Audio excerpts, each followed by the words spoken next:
Bien-aimés en Jésus-Christ, salut et bienvenue avec nous, notre communauté qui lit la Bible ensemble pour connaître les promesses qu'on a en Jésus-Christ, notre Seigneur, notre Sauveur et notre espérance. Nous continuons avec Luc chapitre 7.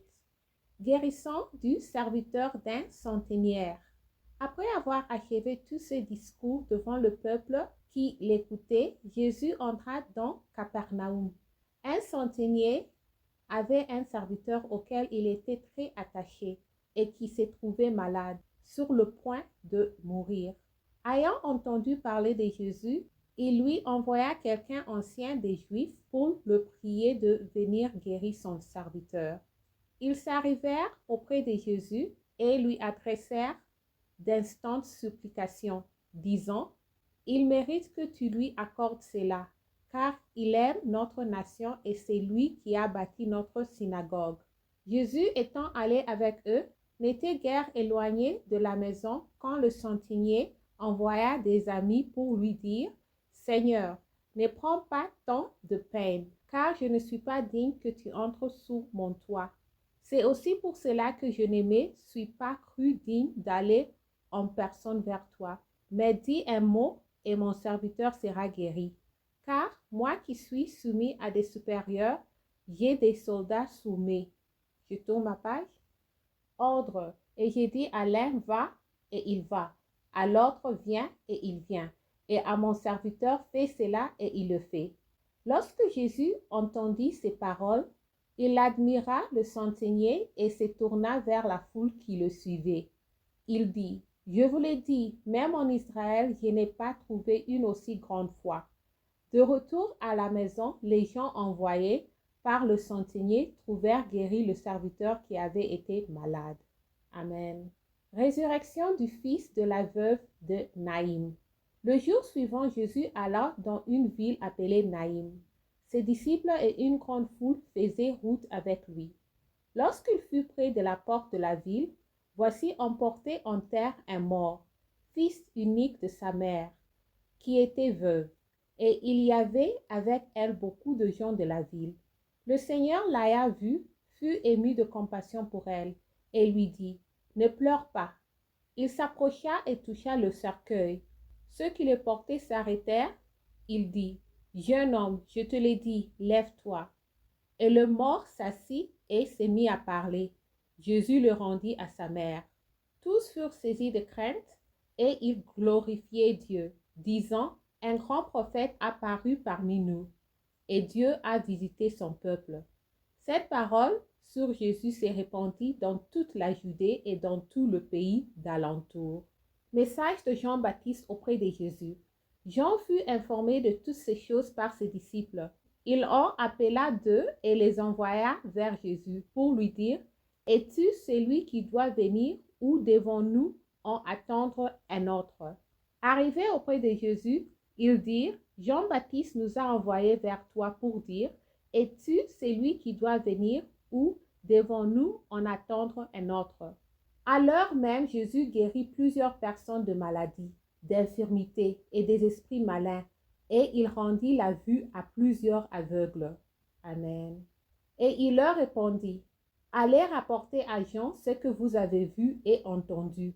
Les aveugles voient, les boiteux marchent, les lépreux sont purifiés, les sourds entendent, les morts ressuscitent.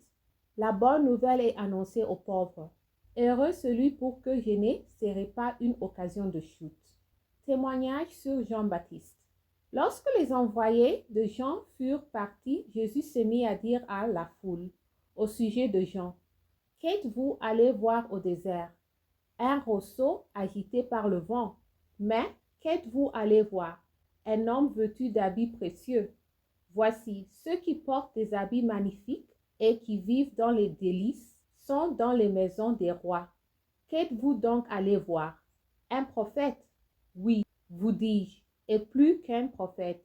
C'est celui dont il est écrit: « Voici, j'envoie mon messager devant ta face, pour préparer ton chemin devant toi. » Je vous l'ai dit, parmi ceux qui sont nés de femmes, il n'y a à point de plus grand que Jean. Cependant, le plus petit dans le royaume de Dieu est plus grand que lui. Et tout le peuple qui l'a entendu et même les publicains ont justifié Dieu. On se faisait baptiser du baptême de Jean. Mais les pharisiens et les docteurs de la foi, on ne se faisait pas baptiser par lui, ont rendu nul à leur égard le dessein de Dieu.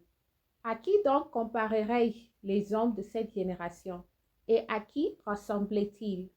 Ils ressemblent aux enfants assis dans la place publique et qui se parlent les uns aux autres, disent: nous vous avons joué de la flûte et vous n'avez pas dansé. Nous vous avons chanté des complaintes et vous n'avez pas pleuré. Car Jean-Baptiste est venu, ne mangez pas de pain et ne buvez pas de vin, et vous dites: il a un démon. Le Fils de l'homme est venu, mangez et buvez, et vous dites: c'est un mangeur et un buveur, un ami de publicains et de gens de mauvaise vie. Mais la sagesse a été justifiée par tous ses enfants. La pécheresse pardonnée. Un pharisien pria Jésus de manger avec lui. Jésus entra dans la maison du pharisien et se mit à table. Et voici une femme péchereuse qui se trouvait dans la ville, ayant su qu'il était à table dans la maison du pharisien, apporta un vase d'albâtre plein de parfums, et se tint derrière aux pieds de Jésus. Elle pleurait et bientôt elle lui moella les pieds de ses larmes. Puis elle essuya avec ses cheveux, les baisa et les oignit de parfum. Le pharisien qui l'avait invité voya cela, dit en lui-même: si cet homme était prophète, il connaîtrait qui est de quelle espèce est la femme qui le touche. Il connaîtrait que c'est une péchereuse. Jésus prit la parole et lui dit: Simon, j'ai quelque chose à te dire. Maître, parle, répond-il. Un créancien avait 2 débiteurs. L'un devint 500 deniers et l'autre 50. Comme il n'avait pas de quoi payer, il leur remit à tous 2 leurs dettes. Lequel l'aimera le plus? Simon répondit: c'est lui, je pense, auquel il a le plus remis. Jésus lui dit: tu as bien jugé. Puis se tourna vers la femme et il dit à Simon: vois-tu cette femme? Je suis entré dans ta maison et tu ne m'as point donné d'eau pour laver mes pieds, mais elle les a moellés de ses larmes et les a essuyés avec ses cheveux. Tu ne m'as point donné de baiser, mais elle, depuis que je suis entrée, elle n'a point cessé de me baiser le pied. Tu n'as point versé d'huile sur ma tête, mais elle a versé du parfum sur mes pieds.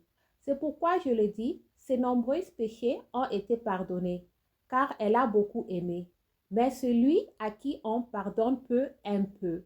Et il dit à la femme: tes péchés sont pardonnés. Ceux qui étaient à la table avec lui se mirent à dire en eux-mêmes: qui est celui-ci qui pardonne même les péchés? Mais Jésus dit à la femme: ta foi t'a sauvée, va en paix. Amen. Merci d'avoir lu ensemble. J'améliore mon français en lisant la Bible. Restez en Jésus-Christ et shalom.